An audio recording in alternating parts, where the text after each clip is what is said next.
Are you ready for a journey into the mysterious world of forbidden archaeological and historical discoveries?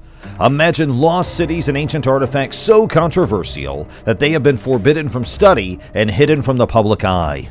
What could they reveal about our past? And why have they been kept hidden for so long? Join us on this fascinating adventure as we delve into the secrets of these forbidden finds and hear from daring experts who have risked their careers to uncover the truth. So, let's get started. The Ark of the Covenant is a gold-encrusted wooden chest that is said to contain the stone tablets of the Ten Commandments, according to the book of Exodus. The Ark was considered to be one of the most sacred objects in Judaism and was kept in the First Temple, a Jewish place of worship in Jerusalem. However, the First Temple was destroyed in 587 BC by a Babylonian army led by King Nebuchadnezzar II, according to the Hebrew Bible. The fate of the Ark of the Covenant after the destruction of the temple has been a topic of much speculation and intrigue. Numerous ancient reports have suggested different fates for the Ark of the Covenant. Some reports suggest that the Ark was taken to Babylon after Nebuchadnezzar's sack of Jerusalem.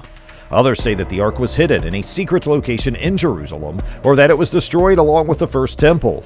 Despite many attempts to find the Ark of the Covenant, no one has yet been able to locate it with any certainty. One theory is that the Ark of the Covenant was taken to Ethiopia. According to Ethiopian tradition, the Ark of the Covenant was brought to Ethiopia by Menelik, the son of King Solomon and the Queen of Sheba. It is said to be kept in the Chapel of the Tablet, which is located in the city of Aksum in northern Ethiopia. The chapel is guarded by a monk who is chosen for life, and he is the only person allowed to see the Ark. There is also a recently translated ancient Hebrew text that suggests that the Ark of the Covenant will reveal itself only on the day of the coming of the Messiah, son of David. This text, known as the Treatise of the Vessels, describes the Ark of the Covenant as one of several holy objects that will be revealed at the end of days. Some have speculated that Vikings left behind runic inscriptions on a big chunk of sandstone in Leflore County near Heavener, landlocked Oklahoma, between the years 600 and 800 CE. Heavener native and Smithsonian employee Gloria Farley learned of the massive sandstone in the 1920s. She devoted the next several decades to learning all she could about the stone and persuading others to do the same. Farley claims that there was another report already in the 1870s, which I think is possible, but I haven't seen absolute binding evidence of that, in a conversation with YouTuber and Norse mythology and language specialist Jackson Crawford, professor of Scandinavian languages at Uppsala University. Heinrich Williams explained. The rune, which was 3 meters broad and 3.7 meters high, was attributed to Native American carving. The runic alphabet was employed by people in Northern Europe, Britain, Scandinavia, and Iceland before the 17th century, which is what Farley thought the stone's characters were. At first, it was thought that the runes read Nomedal, with Nome and Dal meaning Sundial Valley, or Monument Valley, respectively. Glomedal came to imply Glom's Valley or Glom's territory in later times, possibly as a land claim by someone with the surname Glom. The ruins, in Farley's opinion, were probably left by Vikings who had passed through Oklahoma. The rivers of the continent back then were crystal clear, making for gleaming byways. She opined in a book that all the explorers needed to do was follow the coastlines to locate the river's estuaries, no matter how big or little. Rounding Florida and entering the Gulf of Mexico, ship captains would have found the Mississippi River and several minor streams. There must be traces of the explorers' transit along these waterways. Williams told the Times Record of Oklahoma, "We have no examples of people doing so in older Futhark, and they are even very rare back home. Rune stones from this period can only be found in Sweden and Norway. They do not exist in Denmark. Iceland and Greenland show no sign of Viking settlement or older inscriptions. It's quite a leap to go from Sweden to Heavener." Other archaeologists who have studied the runes have reached the same conclusion. One archaeologist stated, "Pending the creation of a way to date the inscription directly, virtually all the evidence points against this stone being a Viking artifact, based on the lack of Viking artifacts in the area and the unusual runic sequence." Although Williams is confident that the rune is not of Viking origin, he cannot explain how it might have been created in recent times, before 1920 at the earliest. "So I'm more and more leaning against it, through the theory that Martians probably carved this," he joked, "because it's inexplicable as an ancient runestone and also very difficult to explain as a modern one." Archaeologists with years of experience are not always the ones who make puzzling discoveries in the past. In the year 1929, a laborer working in the province of Sichuan in China discovered a treasure trove of jade and stone artifacts while he was mending a sewage trench. In 1986, archaeologists excavating in the region recovered 2 more pits rich in Metal Age artifacts, including jade, elephant tusks, and metal sculptures. These treasures eventually made their way into the hands of private collectors. But who was the mastermind behind these mysterious marvels? Researchers have come to the conclusion that the items were created by members of the Sen-Qing-Dui civilization, which existed between 3,000 and 2,800 years ago and eventually became extinct.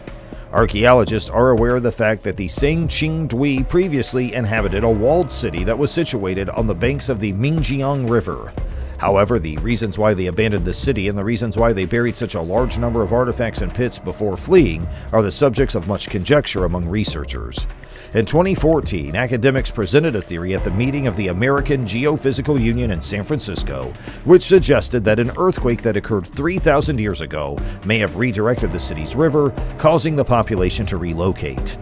Archaeologists have been intrigued by the finding of a clay skull in Shestakovsky Tumulus 6 because it appears to be that of a young man. This mask, discovered in 1968 by Professor Anatoly Motnyov, was chosen from among several others because it resembled the face of a gorgeous warrior.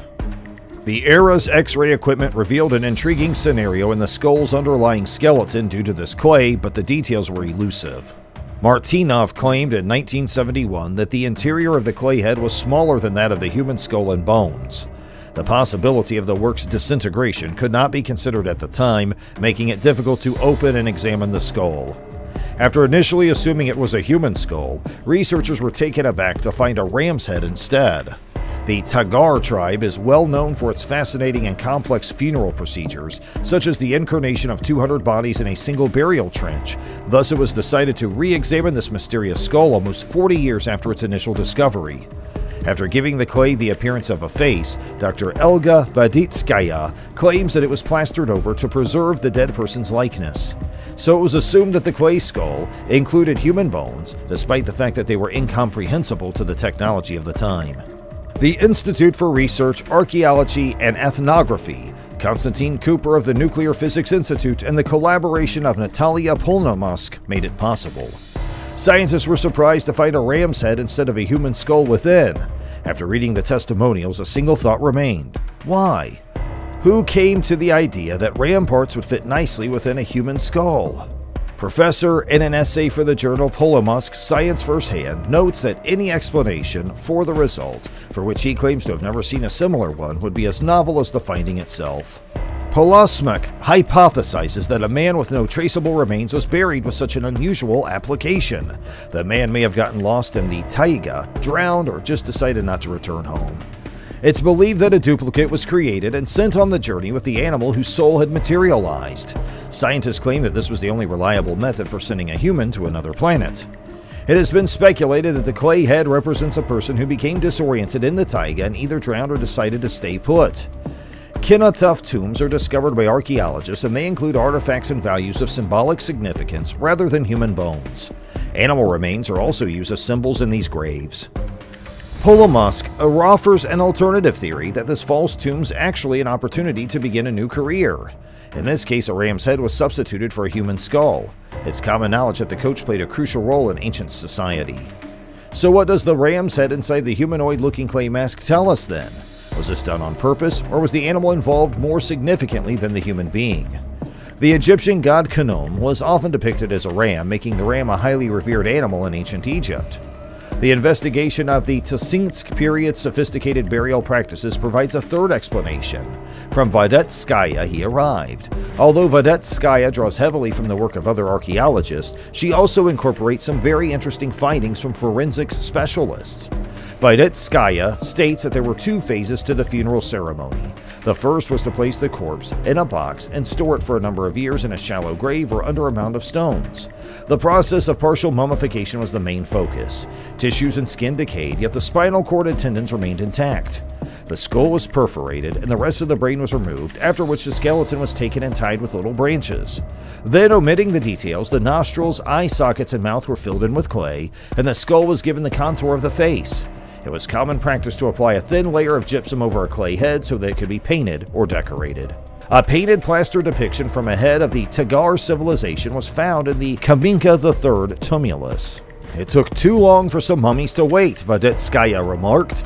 "Only their skulls were removed before they were left to decay. Sometimes not even the skull would be left behind. Therefore, not just the head, but the complete body was replicated from the deceased. For the decades that passed between funerals, real human skulls were swapped out for the remains of the ram." That's all for the video today. We'll be right back with more, so don't forget to give this video a thumbs up, and please subscribe to our channel, and thanks for watching.